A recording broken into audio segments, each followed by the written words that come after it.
Most of us are not afraid of failing. We are afraid of what failure says about us. And somewhere along the way, we started believing that story so deeply we stopped trying altogether. But what if that story was never true? What if failure was not the opposite of success, but actually the only path to it? Welcome back to Healthy Mind, Healthy Life. I'm Yusuf, and this show exists for one reason: real conversations about what it actually takes to live well from the inside out. No performance, no pretending, just honesty. And our today's guest is someone whose life reads like it couldn't possibly be one person's story. Terry Fossum is a Wall Street Journal #1 best-selling author, a TEDx speaker whose talk was recognized as one of the most impactful delivered this century, a former US Air Force executive officer for a nuclear B-52 bomber group, a Fox Network reality show winner, a keynote speaker, a filmmaker, and the creator of the Oxcart Technique, a goal achievement method rooted in Nobel Prize-winning science. He grew up in the poorest city in the United States and built something extraordinary from that beginning. Terry, welcome to Healthy Mind, Healthy Life. It is genuinely a joy to have you here. Oh, it's genuinely a joy to be here. I really appreciate everything you're doing to help people all around the world, Yusuf. You're doing a fantastic job and making a difference, man. I really appreciate that. Thank you so much, sir. So, before we go anywhere else, I want to start somewhere very personal because your story has so many layers, so many lived lives inside it. Looking back, when was the moment you first realized that the adversity you had been through was not something to bury or hide, but something worth talking about loud? You know, when I talk to other people who shared their challenges with me that they were going through and their problems, and they just didn't know how to get over them, I realized that it's my story, my adversity, my challenges that they could actually relate to. And then I could help them through those challenges because I'd been through similar challenges, or at least very hard challenges as it was. If I was some, silver-spooned imposter who's always had it good, always had money and always had it going fantastic, I can be of no help to anybody. That doesn't help people. But if you have gone through challenges, you have had adversity, if you've gone through with the cuts and the bruises and the scratches, then you're somebody that can actually change somebody's life. When I realized that, then I was actually thankful for many of the challenges I've been through. Yeah, that's so true. And there's the belief that a lot of people carry around. It sounds it's something like this that if I just been stronger, more disciplined, more resilient, I would not have failed. And the idea that failure is a character flaw rather than just a normal path of being human. What do you see when you look at that belief? Think of the strongest, most successful person you know in the world. Think of that person. Good. Take everybody listening. Think about that person for a second. Yeah. Who are they? The strongest, most resilient person. Guess what? Okay. They failed, and they failed, and they failed, and they failed, and they failed, and they failed. The only reason you see them as this strong, successful person is because they failed enough to get there. If they would have stopped when they failed their 500th time, if I would have stopped when I failed my 500th time, we wouldn't be talking right now. So all of Yes. those people failed. It's great. It's not bad. It's great. Part of the journey, or the end of the journey. Yeah. Yeah, absolutely. And when you are in front of an audience, thousands of people, and you talk about your own failures, what do you notice in the room when you do that?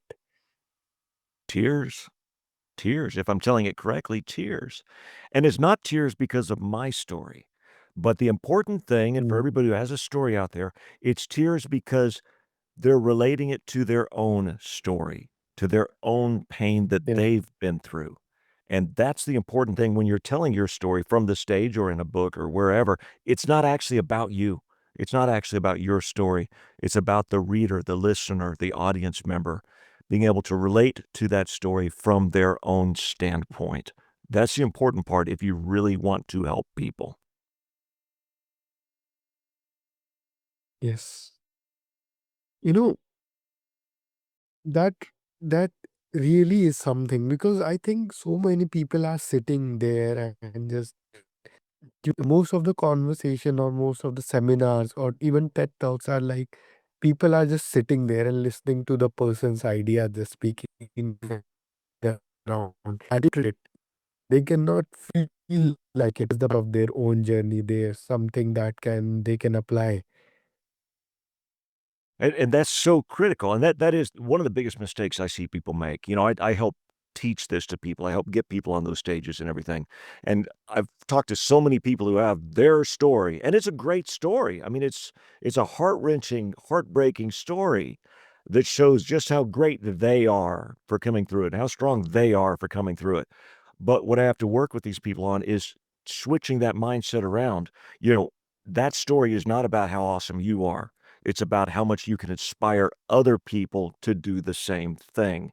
It's a critical transition if, again, you want to actually make a difference out there, not just elevate yourself, but elevate others. Yeah. You created Oxcart Technique. Can you explain us what it is? Yeah, absolutely. Let's first of all talk about the background to it. I kept failing and failing and failing, and I did everything that they taught me to do out there. I read every motivational book, listened to the audios, went to the seminars, did the dream boards, did the positive visualization and the manifestation and everything else, and it just didn't work, didn't work, didn't work. And I talked to so many other people that it didn't work, didn't work. So it became my job to find out why not. And I started researching. And I realized a very important concept that actually won the Nobel Prize when applied to economics, that we will do more to avoid pain than to go toward pleasure. Again, we'll do more to avoid pain than to go toward pleasure. We associate pain with getting out of our comfort zone, right? It's uncomfortable. All those feelings come up, those fears, those self doubts, all of those things are painful to us. So, no matter how much positive visualization and manifestation and dream boards and everything else we do, it's not enough to get us through the pain of the comfort zone. So, what I realized is using both the carrot, the positive visualization, and the stick from the old carrot and stick fable, then that is powerful because you look at not only, okay, how great will I be? Will it be when I reach my goal? But rather, and more powerfully, more painfully, what happens if I don't reach my goal? What does that look like? And believe it or not, and that's Mm, very counterintuitive out there, that's enough to kick you through. That's more painful than getting out of your comfort zone. So, therefore, will kick you out of your comfort zone and then end up with that positive visualization, how great it's going to be because you took those actions. Three-step process. One, failure scenario, how bad will it be? Two, action plan. What do I need to do every single day? And three, success scenario, how amazing will it be? You write those down like the book teaches you and read them every single day, morning and night, and you will reach your goal, whatever it is. yeah. But many people say like, I know what to do, what I need to do. I just can't make myself do it. What is the problem there? They're not looking at the painful side. They're not visualizing as strongly, if not more strongly, what happens if they don't reach their goal. Let me give you a couple of examples. And then I'm going to give you a real life example that happened here that's in the book now. For instance, a lot of times we go, well, people taught me, okay, doing your dream board, big house, fancy car, and all those things. Guess what? I don't care about those things. I'm my happiest in a tent in the middle of the wilderness somewhere. So those things don't motivate me. They certainly don't motivate me to get through all of my fears and self-doubts, getting out of my comfort zone. What did for me is when I wrote down what poverty would look like in my old age. What would that look like? Not being able to afford my medications or food or be able to help out my family or whatever that is that's personal to you. If you're poor in your old age, what does that look like? Go deep on that. Write it down in narrative form. If you start crying, you've gotten there. If you write down, it will suck, that's not enough, right? It's got to be deep. And if you look at that and cry, then that will be enough to make you go, man, there's no way in the world that I will let that happen. I'll do whatever it takes. Whatever it takes now is those steps that you know you should be doing anyway, but haven't gotten the kick in the butt to do so. And then you read the success scenario. If you watch my TEDx talk, just Google Terry Fossum TEDx, you'll see all about it. But as a quick example, I'm here, and I'll give you a very shortened version of it. I'm here writing the book, deciding if addiction was going to be in there, an addiction chapter. My doorbell rings. It's one of my housekeepers. And she said, I left something at your house yesterday. I'm so sorry. I caught her going through my drawers looking for my leftover prescription pain meds. And I told her, and this is condensed for, yeah. And I told her, okay, here's the deal. You're going to prison.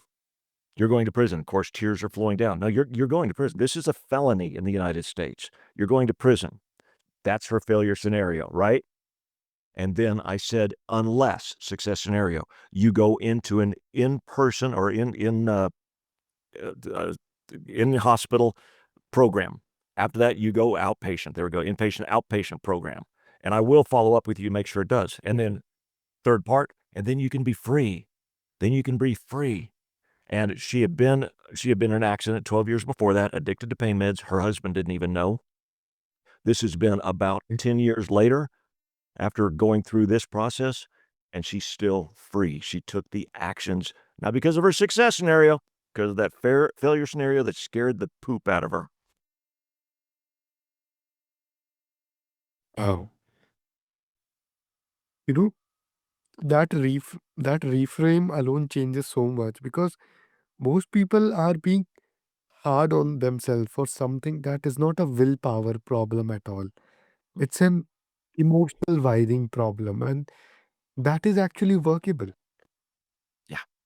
Yeah, absolutely it is. I mean, the process works. Whatever the goal is, a happy marriage, in the United States, 50% of the marriages end in divorce. If you write out these scenarios, and again, the new version of the book is called Never Miss a Goal Again. I just uploaded it onto Amazon. You can get it there. Never Miss a Goal Again. You apply that to your marriage. It has saved marriages. Weight loss. It has saved lives. And of course, financial has helped people reach goals they never dreamed they could actually reach. But you can do it. You just need the right system. Hmm.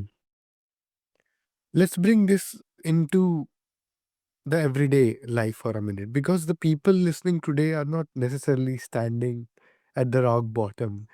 Some of them are just quietly stuck. Maybe they have been, meaning to change something for years, a relationship, a career, a habit. They have set goals, written them down, felt the excitement of, January 1st or the new Monday, new week.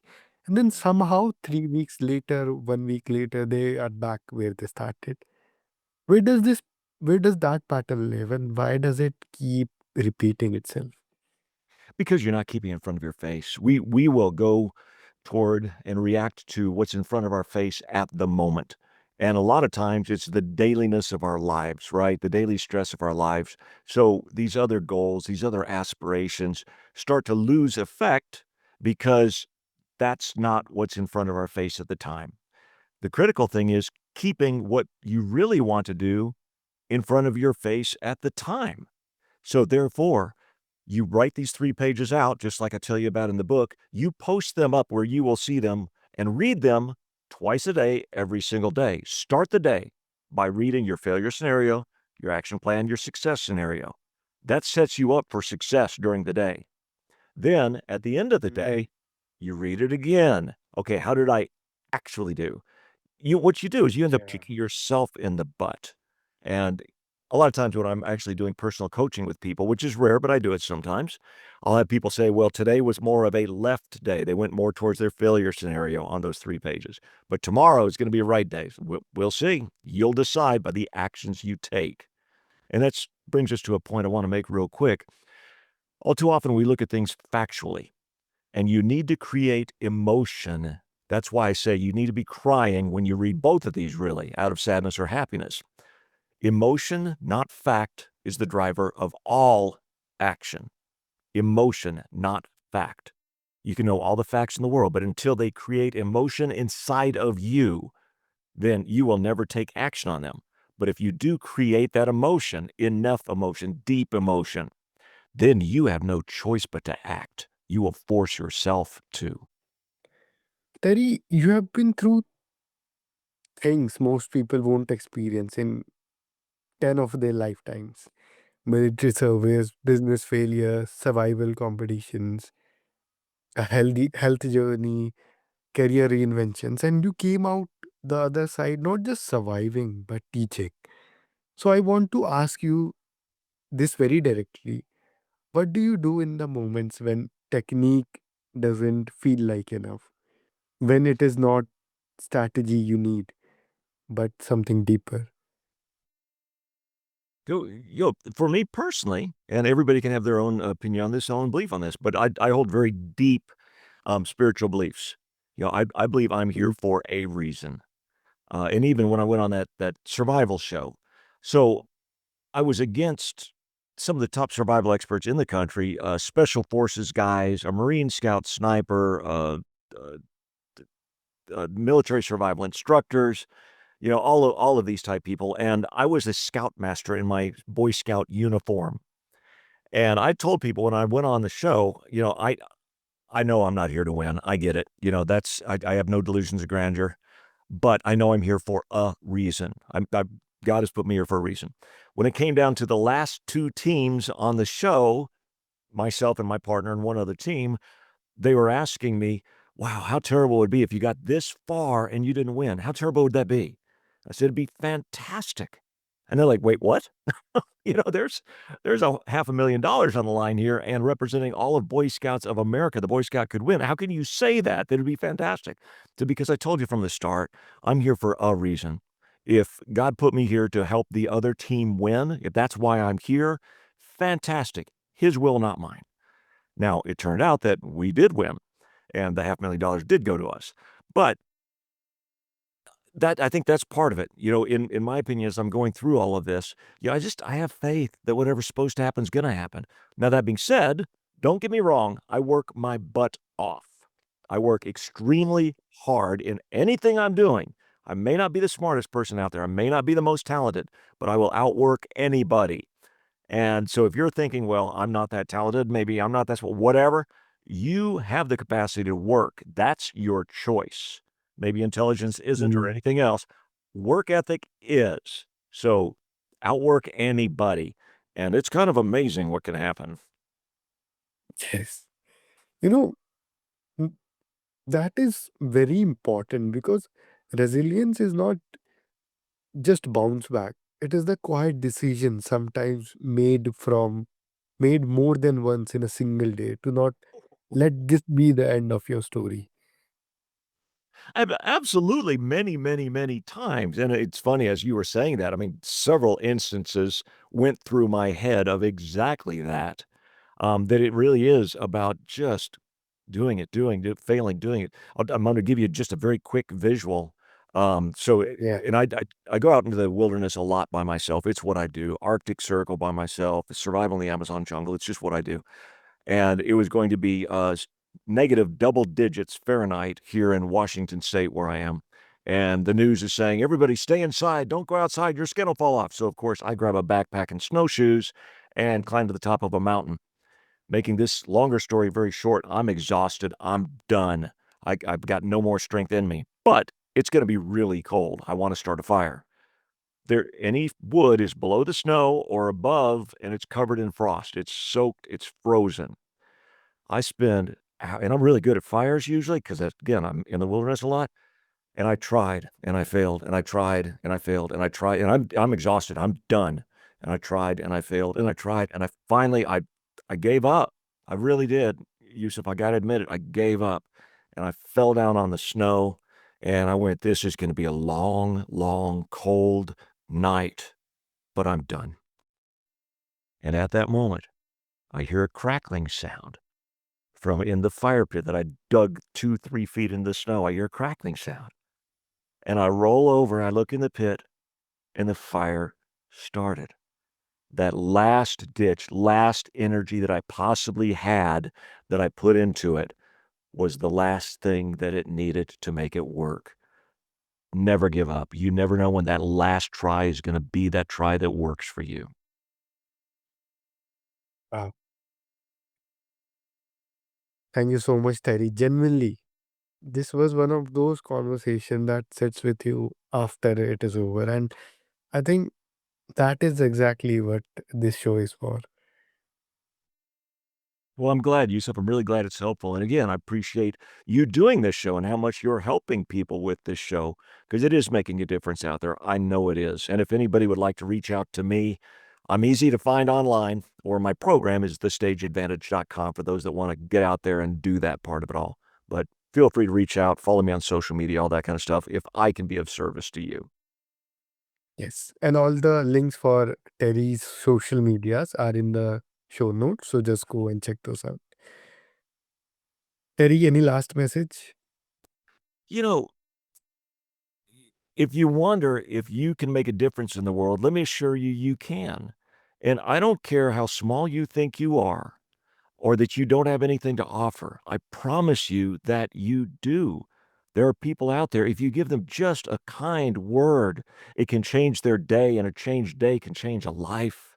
You can make a difference. There are people out there that need your encouragement, that need whatever skills you have. Don't play small. Don't hold back. If it's in your heart to make a difference out there, then make a difference out there. You can absolutely do it. Don't care your background. Don't care what you currently think. You can and will make a difference in the world. Now just go out there and do it. Yes. To everyone listening, I want to leave you with just one question to carry into your week. Not a task, just a question. Ask yourself, what is the story I keep telling myself about why I am not ready yet? And then ask, is it actually true? This is Healthy Mind, Healthy Life. I'm Yusuf. If this episode moved something in you, share it with one person who needs to hear it today. That's how these conversations travel. Take care of yourself. I'll see you in the next one.